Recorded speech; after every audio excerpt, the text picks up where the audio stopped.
Shalom Verajá. Vamos a continuar con el ciclo de lectura y estudio de la Torá en nuestro año 5783. En nuestra parashá Shavua Kitizá y también Shabbat Pará. Hemos tenido Shabbat especiales este año, explicamos Shabbat Shekelim, explicamos Shabbat Zahor, ahora Shabbat Pará y todavía nos queda Shabbat HaChodesh. Y la parashá Shavua dice así: וידבר השם אל משה לאמור כי תצעד ראש בני ישראל לפקודיכם לא ישכופר נפשו לשם בבכותם ולא יבחן נגד בבכותם זה ניתנו כל העובר על הפקודים מחצי שקל ושקל הקודש 20 גרה והשקל מחצי שקל תרומה לשם. Habló Hashem a Moshe diciendo: cuando eleves en censo per cápita a los hijos de Israel según su número, deberás entregar cada hombre una ofrenda a Hashem para que espíe su alma a ser contado, de modo que no haya plaga entre ellos al contarlo. Esto ofrendarás todo aquel que sea incluido en el censo, una mitad de shekel sagrado, siendo el mismo 20 gerá, medio shekel es la porción de Hashem. Y esta es la primera pregunta que surge precisamente aquí. ¿Hashem necesita contar para saber cuánto Yehudí tiene el pueblo de Israel? ¿Un padre necesita contar para saber cuántos hijos tiene? Y esta es la pregunta inicial que trae nuestros sabios con respecto a la parashá Shavua, y viene muy bien con respecto a de que la Gemara entra en una discusión un más loca con esto y habla que hay dos formas de contar precisamente. Una forma es que uno cuenta porque no conoce la cantidad de algo, porque quiere conocer cuánto llegó de ese algo y precisamente para poderlo contabilizar. Y otro es que se cuenta por satisfacción.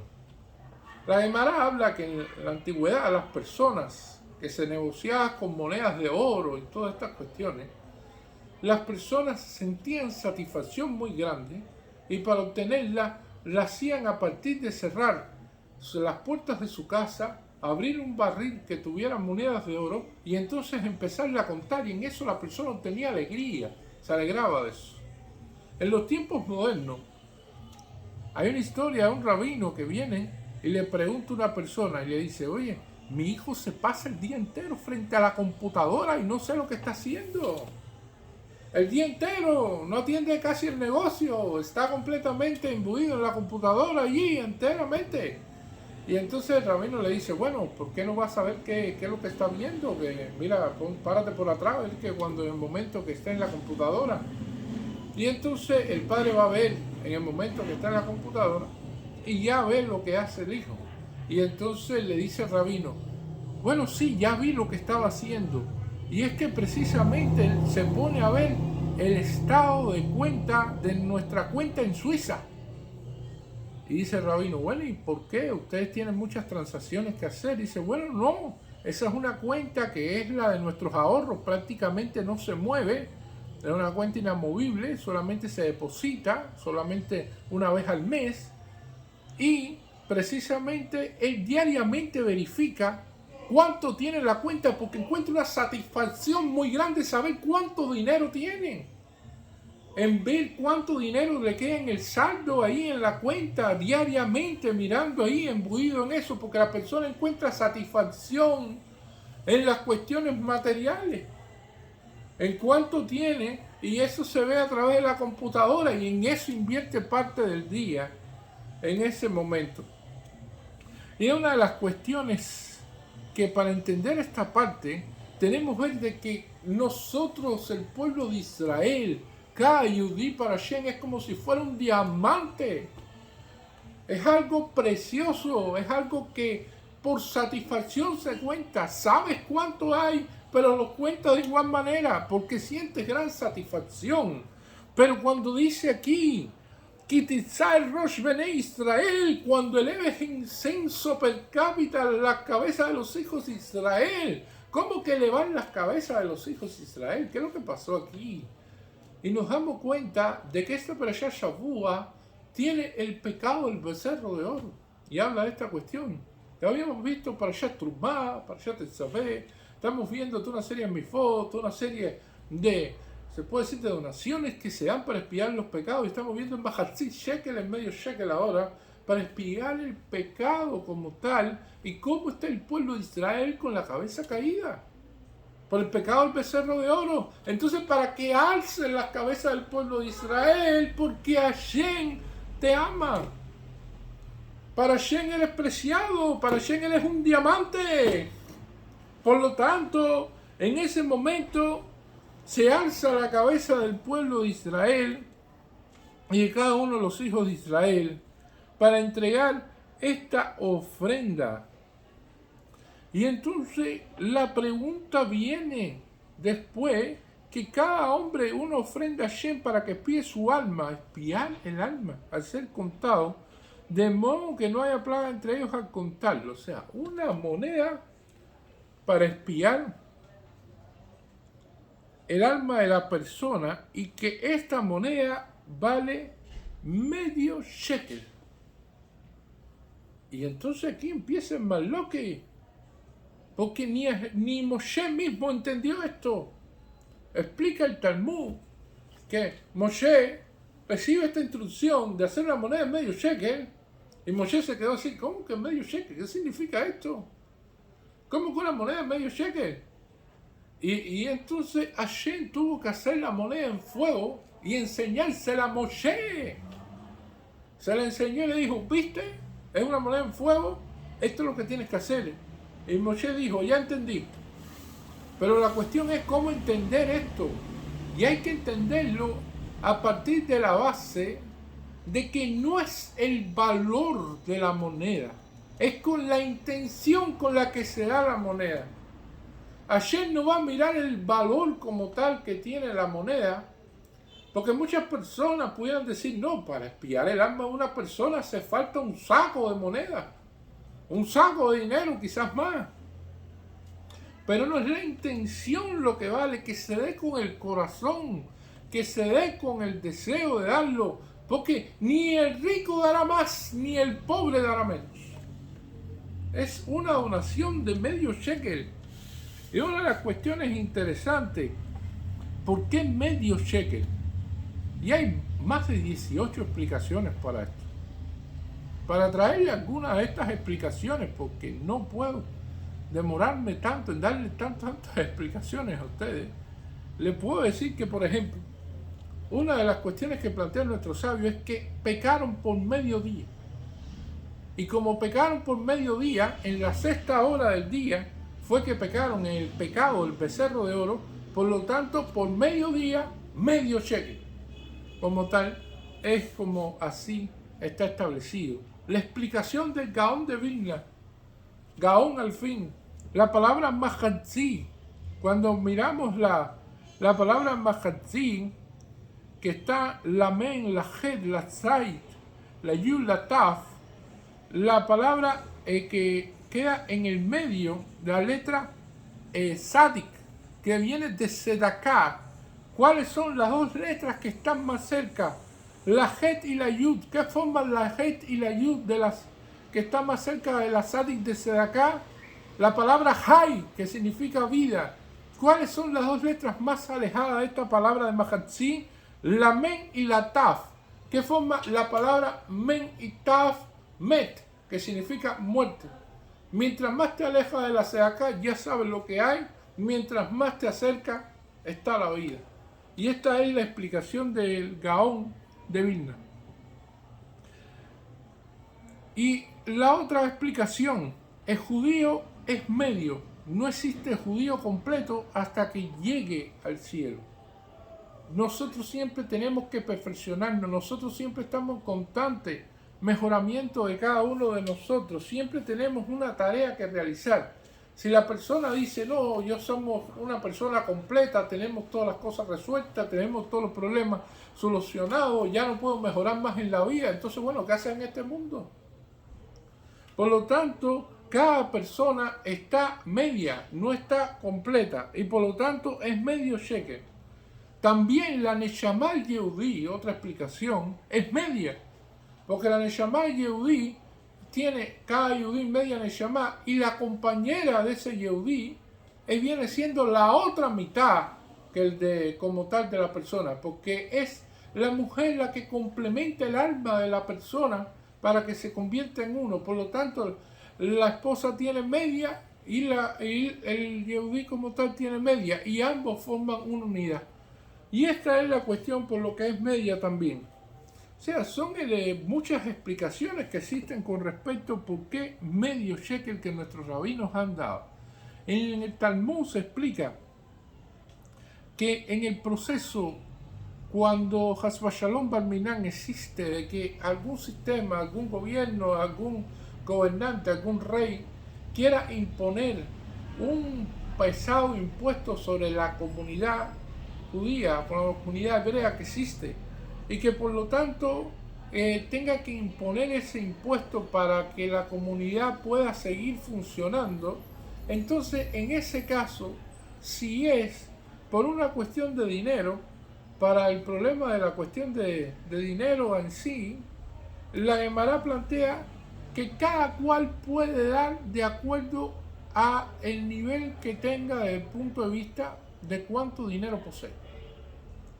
De acuerdo a la posición social que ocupe, a la posición económica, a la posición que Hashem lo ha bendecido, bueno, de acuerdo a esa posición así dará, en proporción a la cantidad de riqueza que tenga la persona. Ahora, cuando se trate de un impuesto en el cual esté en juego la vida de las personas de la comunidad hebrea de esa región, entonces todas las personas tienen que dar la misma cantidad, tanto el rico como el pobre, porque ya no es una cuestión de dinero, una cuestión de almas. Y como esto es una cuestión de almas, todos dan lo mismo. Y esto es una de las explicaciones que establece la Gemara con respecto a esta cuestión. Y este cofer, o sea, esta expiación que realiza el pueblo de Israel, que viene con la capará, precisamente, lo hace de manera conjunta el pueblo de Israel, porque no nos queremos que nos vean como un solo individuo, sino que nos vean como un grupo. Un grupo, cuando se ve y mora la Shejinah, es el concepto de minyan, de tener el minyan, para que el rezo se eleve y nos analicen como un todo integrado por distintas personas, que a lo mejor una cualidad que le falta a uno la tiene el otro. Y entonces somos mejor tratados en todos los sentidos que a como se trata a una persona individualmente. Ya con respecto a una persona individualmente se puede decir, bueno, pero él tiene tal defecto, él tiene tal problema, él tiene tal situación. Y entonces queremos que seamos tratados como un grupo, que así es como lo hacemos. Pero aquí aparece la cuestión de como tal estamos viendo de la situación que tiene de que tienen que dar monedas y no se pueden contar personas directamente para que no haya plagas entre ellos al contarlo. Como que aparece el Ain Raf, el mal de ojo que sí existe y que sí se establece, y por lo tanto tanto el Zohar HaKadosh nos explica, dice, ¿por qué existen dos tablas de la ley? A nivel del Zohar, Hashem podía haber dado una sola tabla, una tabla enorme, hubiera tenido los 10 mandamientos, y sin embargo dio dos tablas de la ley. ¿Y por qué? Por el Ain Arad, por el mal de ojo. Y es precisamente para que esté dividida dos tablas, una para acá, otra para allá, esta cuestión. La primera vez que se dieron las tablas de la ley, se hizo con tremenda, se puede decir, ruido. Todo el mundo sabía de eso. Todo el mundo sabía de que Moshe ascendió. Todo el mundo conocía esa situación. Y todos estaban calculando y no calcularon bien. Y ya sabemos el pecado que sucedió y todas estas cuestiones. Y lo que salió es que las tablas tuvieron Ain Araf. O sea, tuvieron mal de ojo. inclusive las tablas de la ley. La segunda vez, estas segundas tablas, ¿cómo se hicieron? Calladas. Prácticamente no se dijo nada. Prácticamente no se pudiera decir, se publicitó. Y así sucedió que llegaron las tablas al pueblo de Israel y llegó también el perdón al pueblo de Israel con estas segundas tablas. Y esto es una de las cuestiones que hay que tener mucho cuidado, que es el Ain Raf, el mal de ojo.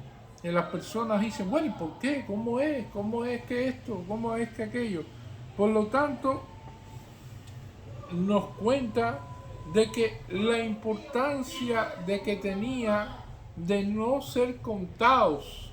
Y así mismo en el Minyan, nosotros no contamos directamente a las personas, sino que vemos y decimos si hay Minyan ya en el momento que está el Minyan ya presente, porque es una de las cuestiones que no acostumbramos a contar Yehudí directamente. Y aquí lo aprendemos precisamente. Lo más importante es que el pueblo de Israel, a través de estas, acá, a través de este Mazej Shekel, ese Mahatzit Shekel que dio, bueno, ese fue el Shekel Trumal Lashem, el Shekel HaKodesh, la donación sagrada que trajo consigo de que el pueblo de Israel fuera expiado sus pecados como tal. Además, esta es Perashá Pará, de la Pará Adumá. Hablamos de un proceso de purificación a través de la vaca roja, precisamente porque estamos previo al mes de Nisan. Ya pasamos las festividades en el medio del mes de Adar de Purim, y entonces empieza ahora el proceso de la preparación para Pesaj. En este momento todo el pueblo de Israel se preparaba para la festividad de Pesaj, y una de las condiciones para que la persona pudiera comer el corbán de Pesaj y para que pudiera participar como tal en el sagrado templo de Jerusalén era precisamente que la persona tenía que estar pura, no podía estar impura, y por eso tenía que seguir las reglas de la pureza. Y por lo tanto el estudio de la Pará Adumá, de la Parashá Juká, de ese comienzo, en el cual habla de la vaca roja y todo el proceso de purificación, servía para que la persona se fuera purificando, preparándose para la festividad de Pesaj.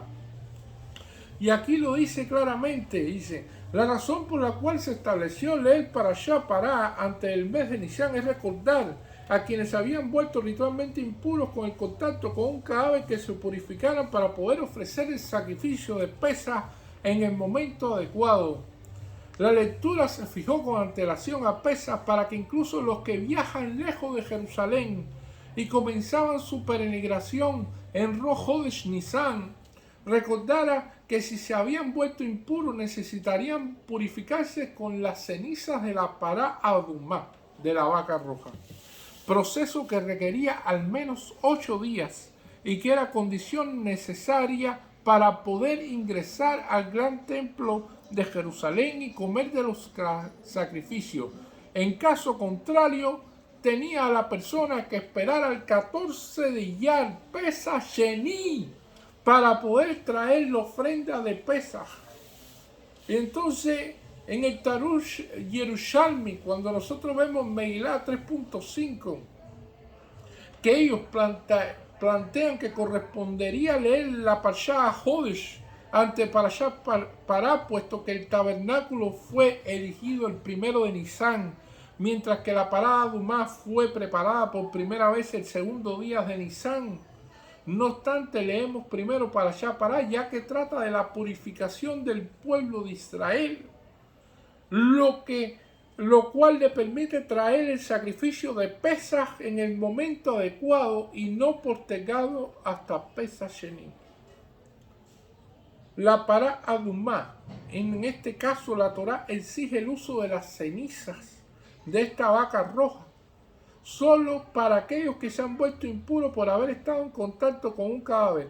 Todo aquel que se ha impurificado por medio de otras fuentes se purifica por métodos correspondientes especificados en la Torá mas no a través de estas cenizas.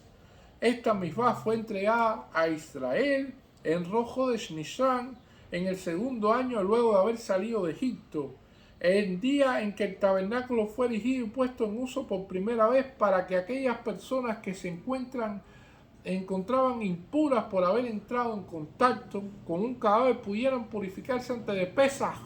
Además, esta misma también fue dada para servir como medio de expiación por el incidente del pecado del becerro de oro.